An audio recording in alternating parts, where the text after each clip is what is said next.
আসসালামু আলাইকুম। কেমন আছো তোমরা সকলে?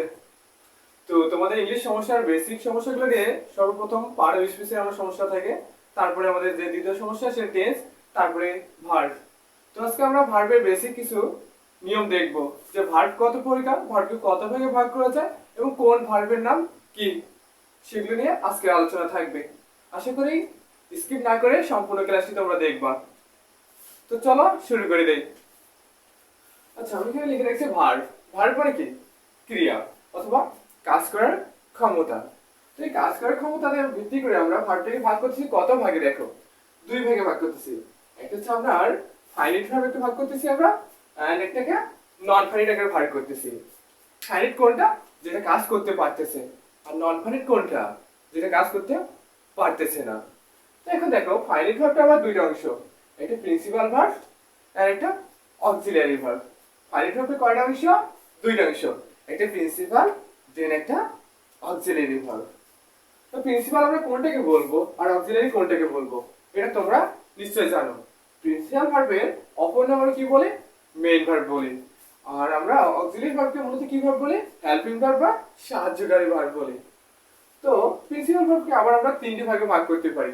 তোমাদের যখন অ্যাডমিশনে কোশ্চেন আসবে তখন এই যে প্রিন্সিপাল ভার্বের কাইন্ড অফ প্রিন্সিপাল ভার্ব, এখান থেকে কোশ্চেনটা আসবে। দেখো প্রিন্সিপাল ভার্বটা তিন প্রকার, একটা হচ্ছে ট্রান্সিটিভ, একটা ইন্ট্রান্সিটিভ এন্ড একটা লিঙ্কিং। তো প্রিন্সিপাল ভার্ব একটা বাক্যে থাকতে পারে, তুমি কিভাবে বুঝবা সেটা ট্রান্সিটিভ, কিভাবে বুঝবা ইন্ট্রান্সিটিভ এন্ড কিভাবে বুঝবা সেটা লিঙ্কিং। সো ছোট্ট তিনটে ট্রিক ছিল, তিনটে ট্রিকা তিনটে ভার্ব হবে। থ্রি ট্রিক থ্রি ভার্ব শিখবো আমরা।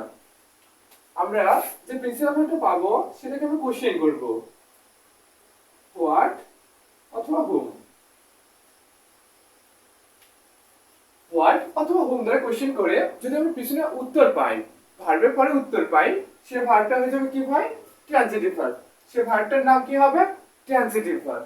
এবার ইন্ট্রান্সিটিভ কিভাবে নির্ণয় করবে তুমি? দেখো ইন্ট্রান্সিটিভ, ইন্ট্রান্সিটিভের ক্ষেত্রে আমাদের where, when, how and why। where, when, how and why দ্বারা আমরা ভার্বটাকে কোশ্চেন করব।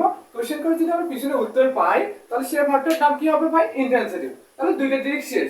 তাহলে হোয়াট হুম দ্বারা কোশ্চেন করে transitive, where, when, how, why দ্বারা কোশ্চেন করে আমরা পাচ্ছি ইন্ট্রান্সিটিভ। তাহলে ইন্ট্রান্সিটিভ আর ট্রান্সিটিভ যদি তুমি নির্ণয় করতে পারো তাহলে বাকি থাকলো কি? Linking verb. সো বাকিটা হবে লিঙ্কিং ভার্ব। এবার আসে অক্সিলিয়ারি ভার্বে। অক্সিলিয়ারি ভার্ব দুই প্রকার, একটা প্রাইমারি অক্সিলিয়ারি এন্ড একটা মডাল অক্সিলিয়ারি। অক্সিলিয়ারি ভার্ব কত প্রকার?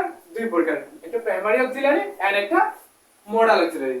আমরা কোনগুলোকে প্রাইমারি অক্সিলিয়ারি বলবো? দেখো প্রাইমারি অক্সিলিয়ারি আবার তিন প্রকার, একটা বি ভার্ব, একটা হ্যাভ ভার্ব, একটা ডু ভার্ব। প্রাইমারি অক্সিলিয়ারি কত প্রকার? তিন প্রকার, একটা বি ভার্ব, একটা হ্যাভ ভার্ব এন্ড একটা ডু ভার্ব। তো বি ভার্ব কোনগুলোকে আমরা বলি একটু দেখি। am, is, are, was, were, be, been, been। তাহলে বি ভার্ব কোনগুলা? am, is, are, was, were, be, been, been। আবার হ্যাভ ভার্ব কোনগুলা একটু লক্ষ্য করি, have, has and had। তাহলে হ্যাভ ভার্ব কোনগুলা? have, has, had। আর বাকি থাকলে কি? Do verb. ডু ভার্ব তো তোমরা জানো, do, does, did. Do, does, did. তাহলে দেখো be verb am, is, are, was, were, be, been, being, have, has, had and do verb do, does, did. তাহলে primary auxiliary তিন প্রকার। এবার যদি তোমার কোশ্চেন করে যে প্রাইমারি অক্সিলিয়ারি কতটি, তাহলে কি এখানে am, is, are, was, were, be, been, being আটটি, এখানে তিনটি, এখানে তিনটি। তাহলে যদি বলে কত প্রকার, তাহলে তিন প্রকার। কতটি? তাহলে আমরা বলবো 14টি। আর মোডাল ভার্ব কোনগুলা? মোডাল ভার্ব তো তোমরা জানো যে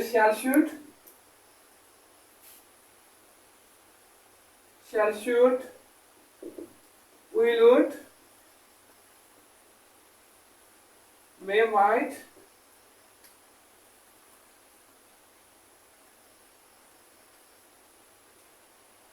shall, should, will, would, may, might, এগুলো modal verb.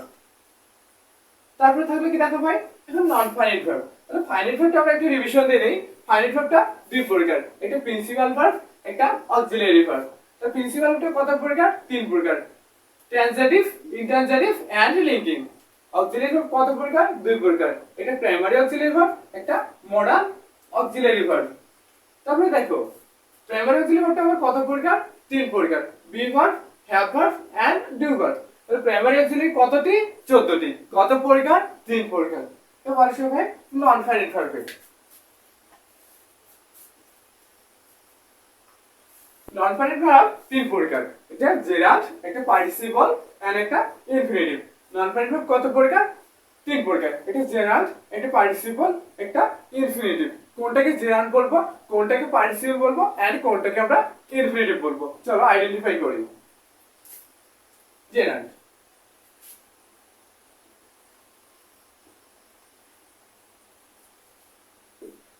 Verb plus ING. Verb plus ING যখন তোমার নাউনের কাজ করবে তখন সেটাকে আমরা কি বলবো ভাই? জেরান্ড বলবো। আর জেরান্ডটাকে যেহেতু নাউনের মধ্যে কাজ করে তার জন্য এটাকে বলা হচ্ছে ভার্বাল নাউন। জেরান্ডটা যেহেতু নাউনের মতো কাজ করে তাই এটাকে আমরা কি বলতে পারি? ভার্বাল নাউন বলতে পারি। এবার আসো পার্টিসিপলে।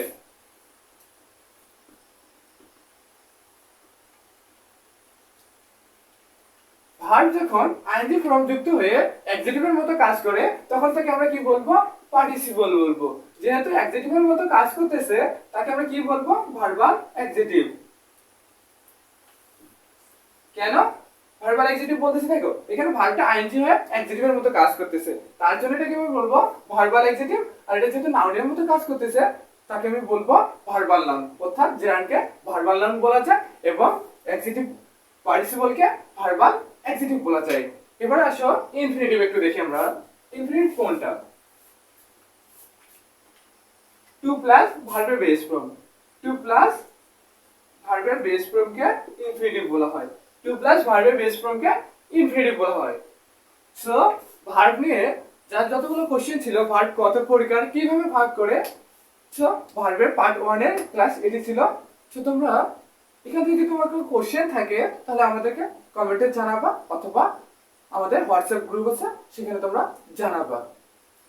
এর পরবর্তী ভার্ব 2 আমরা বেসিক থেকে আবার অ্যাডভান্স লেভেলে যাব, সেখানে ভার্বের আরো কাইন্ড নিয়ে আসবো, কত প্রকার, বিভিন্ন রকম, যেমন factitive verb, reflexive verb, impersonal verb, এগুলো নিয়ে আবার আলোচনা হবে পরের ধাপে। ততক্ষণ তোমরা ভালো থেকো, সুস্থ থাকো, ধন্যবাদ।